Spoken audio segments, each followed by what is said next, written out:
også hurtigt op igen med volumen, kan du mærke det? Ja. Godt. Jeg skal have noget okklusionspapir.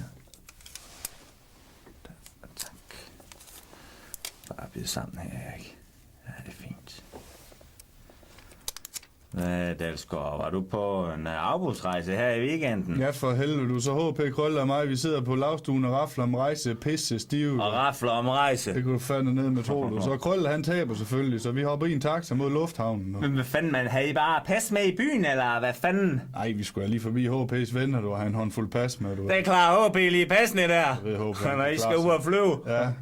Så han kommer vi kraftedeme til lufthavnen. Du første afgang mod Malaysia, eller hvor fanden i helvede det nu var, jeg aner det ikke. Hvad fanden, er du bare ligeglad? Pisse ligeglad, skal bare afsted, du.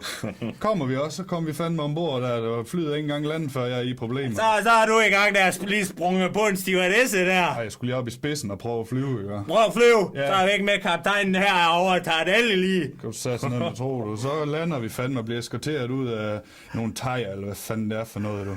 Jamen, hvad fanden, man? Hvad kan jeg med visum egentlig? Vi er fandme der ingen visum, du. Vi bliver fandme der smidt hjem igen, du. Jamen, hvad fanden, de kan sgu ikke smide jer hjem der. Så gør det høvding, han lige kommer der og står klar udenfor med hestevognen. Ordner lige papirarbejde der. Og så kører han sted i hestevognen der, blæst op på ayahuasca.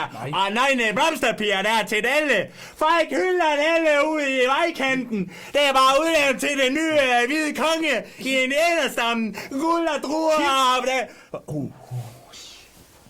Skulle da lige tage det her. Stram lige op. Jamen, jeg tror, vi kan sgu godt sætte det implantat en dag. Det ser meget fint ud. Ja, gør du lige klar til indgreb der? Godt.